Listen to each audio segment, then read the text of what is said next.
Hello crafty friends, it's Anasika here, and today I'm going to be using this beautiful Hip Hip Hooray collection to create several cards inspired by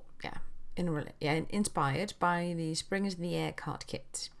I'm using the same instructions as you get with the kit, and I'll have a link to the info on that below. And I'm just doing my version of the Springers in the Air card kit using the Hip Hip Hooray collection. And I'm using the 8x8 collection and several pieces of the patterns and solids. Now, like I mentioned, I cut all the pieces according to the measurements you get with the kit. So nothing new there. And I'm just adhering them using my favorite kind of glue. You can of course use liquid glue, double-sided tape, tape runner, whatever takes your fancy. And I inked all the edges of my patterned paper with a colored distress ink. I used blue and a light green. Of course that's not necessary, but I do love using ink to distress my papers. Just, I don't know, makes me happy, I guess. And here I'm scoring the biggest piece, that will be the square on front of the card, which is like the pop-up element, as to speak. And I really love the instructions with this card kit, because it's really easy to follow. If you've never done a pop-up card before, this is the perfect way to get started. Crisp, clear information, and just everything is there. And I'm using scrapbook paper, or 12x12 paper, and this one is textured on one side and smooth on the other. So I just want to keep the textured side on the front. Now, since this is scrapbook paper, it may not want to fold as neatly as many other 8x11s, but that's okay. I just run over the scored edge with a bone folder and it smooths it right out. So basically you can use any paper that you have, just give it a go. If it works or not, just give it a try. And like I said, I use a mixture of different kinds of adhesive. I use liquid, double-sided tape, and tape runners. Just whatever I think is handy to grab at that particular moment. Now, I didn't change that much regarding to the design of the card, other than using a different kind of paper, because that is really nice. If you get one of the kits, or if you see them on YouTube on the Graphic45 channel, you can always see what you have at home. You can use any paper that you have.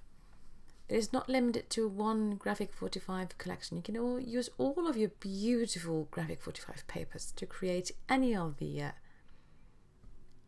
kits. That's what I love about it.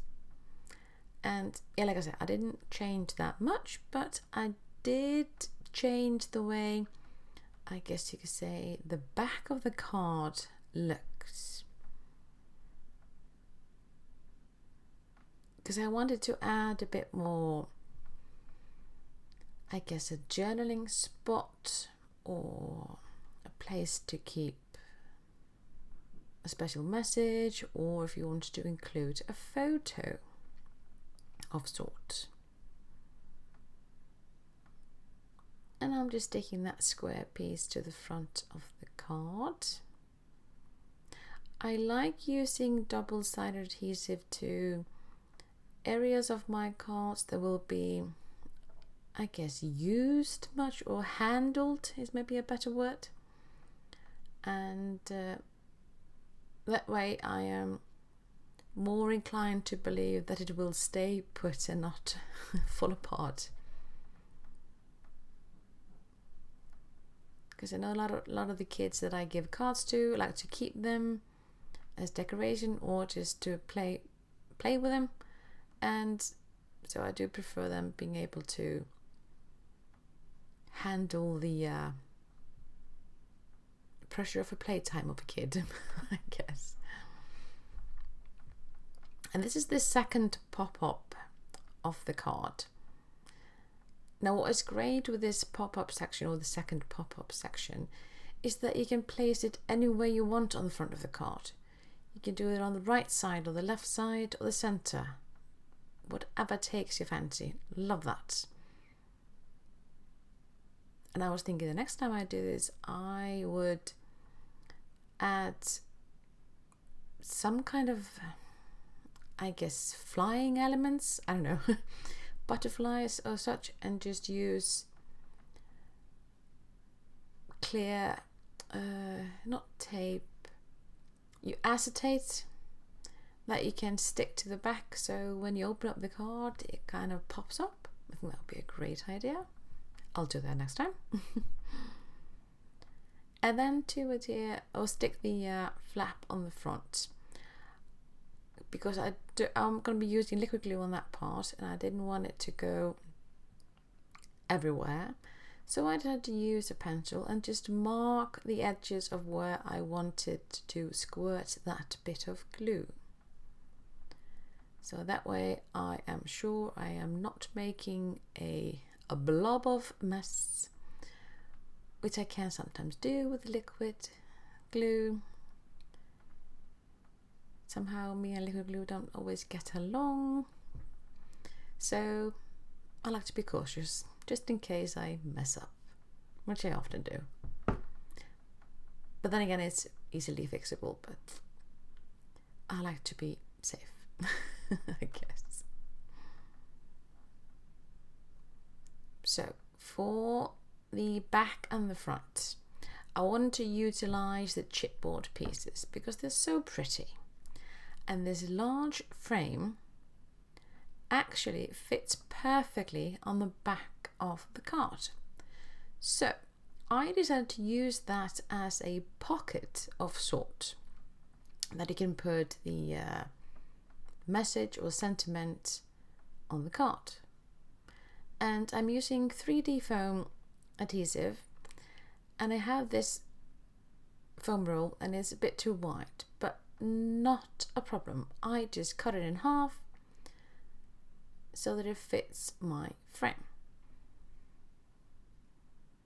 So the idea with using the chipboard frames is to not just add a pocket, but you could actually put a photo in there as well.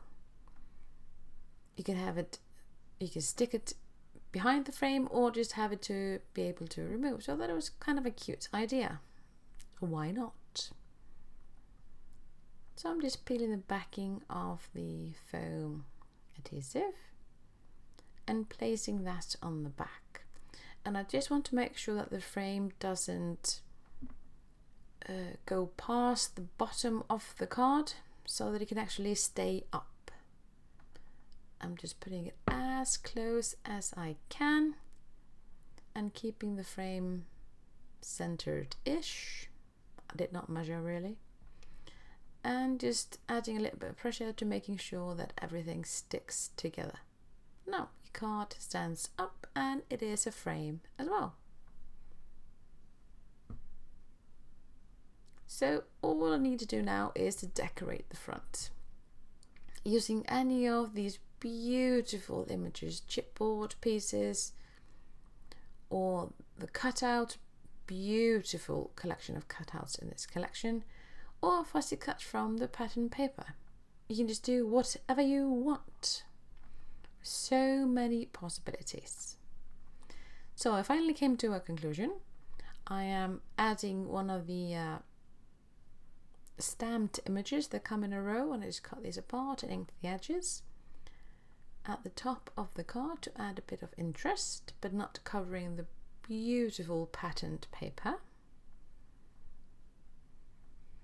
And then on the front I decided to use one of the smaller chipboard frames as a backdrop really, and picked one of the cute little cuties from the Ephemera pack.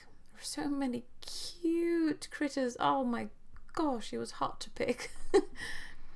But I finally came to a decision to use this little cute one with all those balloons. I mean, how adorable is it? Oh. And I'm just adding this using liquid adhesive. I like using these chipboard frames as not to be using them as frames as such, but they are a great backdrop to add to a collage or any kind of layering, really. I love that. And they are very sturdy as well. And also it's quite good, since you have a chipboard frame in the back, to have something chipboardy-ish, I guess, on the front, just to balance the card out, so it's not too heavy on the front and too heavy on the back and too light on the front. So it has something kind of a balance of sorts. I have no idea whether that is correct or not, but it makes sense to me when I'm making the card. And I'm just using 3D foam as well, I guess just to give the front a bit more dimension. And this cute little chipboard piece, the package, which is so cute. So I thought, why not have this little dude with the balloons and then a huge present? I mean, who doesn't love a huge present? So why not? It's someone's big birthday. Love that. And that's the front done. No, the front is not done. I decided to add ribbons. I added that cute little bear at the corner and the XOXO on top of that frame. I really like using the ribbons. They add a little touch of colour and interest in such an easy way. I absolutely love those. And now for the back. Of course, I need to add a bit of decoration to that frame, of course. I just can't have it blank. So I picked one of the tiny little tag pieces, added a ribbon I had in my stash, and stuck that to the bottom of the frame. Now all I have to do is measure what kind of or what size of tag I want to be able to fit in the frame. So the one I cut is 2.5 by 5 inches. And I decided to round the edges just to make it easier to pull out and stuff. And of course ink the edges. And then the tag needed to have a bit more decoration. It couldn't just be plain vanilla. Couldn't do that. So I put that pretty balloon cluster on the front. And of course you need to be able to pull the tag out of the pocket. So I just punched a hole at the top of that little tag and used that same kind of ribbon I used for that decoration of the frame itself, and just pulled it very gently so that I don't rip the hole. You can of course use eyelets to reinforce the hole, but I did not think of it at that time. Would have been a good idea. And just sealing the edges of the ribbon so it doesn't fray. And now just finishing touches and adding the tag to the frame. And ta-da! Then of course you can take the frame out and put a photo instead or whatnot. I'm just making sure that I find the balance to have it standing up. And here are some of the cards I created as well. So this is the card I just made. It looks so pretty. I like it. And then I created several other cards using that same collection and same directions. And as you can see here, I put the pop-up or second pop-up element in the middle on 2 of the cards. As I mentioned, you can use this wherever you want on the card. And there I used a smaller frame and therefore created a smaller tag. It's a great way to use up anything. And for the ones that didn't have the frame in the back, I just created a little pocket using one of the cutter parts sheet and just created a little tag that fits in that pocket to hold your sentiments and such. So thank you so much for watching. Until next time, bye!